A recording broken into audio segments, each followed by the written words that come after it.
Hello అండి, welcome to మామాస్ kitchen. ఈరోజు మామాస్ కిచెన్లో కొత్తిమీర రైస్ చేస్తున్నాను. చాలా బాగుంటుంది. లంచ్ బాక్స్లోకి పిల్లలకు కూడా పెడితే చాలా బాగుంటుంది అండ్ హెల్దీ కూడా.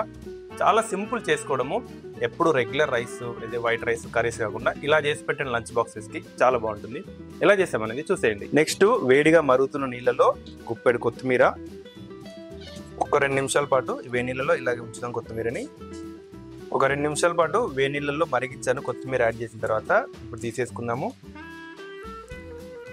తీసేసి వెంటనే చన్నీళ్ళలో యాడ్ చేద్దాము. నెక్స్ట్, మిక్సీ జార్లోకి మనము ఉడకబెట్టుకున్న కొత్తిమీరని యాడ్ చేస్తున్నా.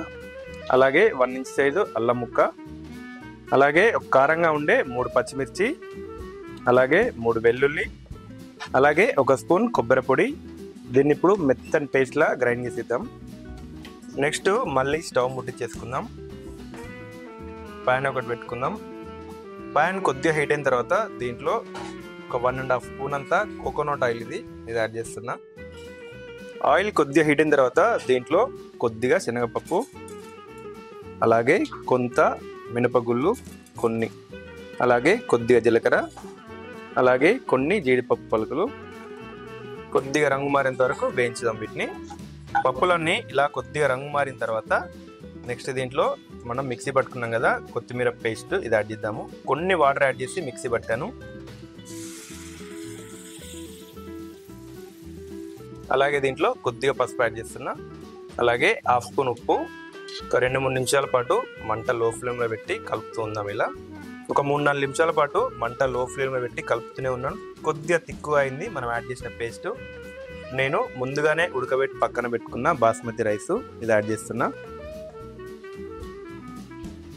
కలిపేసుకుందాం. రైస్ యాడ్ చేసిన తర్వాత ఒక 2-3 నిమిషాలు టాస్ చేస్తే సరిపోతుంది. మంట లో ఫ్లేమ్లో పెట్టి మన కొత్తిమీర రైస్ అయితే రెడీ అయిపోయింది. చూడండి, పర్ఫెక్ట్. అసలు స్మెల్ అయితే అదిరిపోయింది. లేట్ చేయకుండా వేడివేడిగా టేస్ట్ చేయడమే. ఇంకా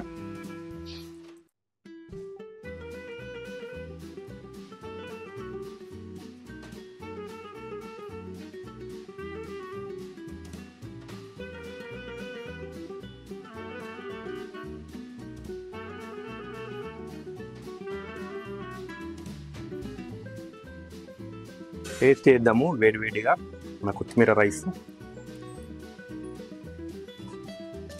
సింపుల్, సూపర్. అసలు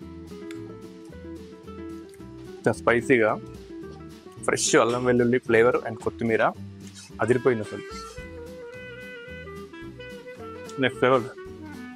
తప్పకుండా ట్రై చేయాలి. రెసిపీ అయితే చాలా బాగుంది. ఇలాంటి మరిన్ని రెసిపీస్ కోసం మా ఛానల్ని సబ్స్క్రైబ్ చేసుకోండి. అలాగే మీ ఫ్రెండ్స్ అండ్ ఫ్యామిలీస్తో రెసిపీని షేర్ చేసుకోండి.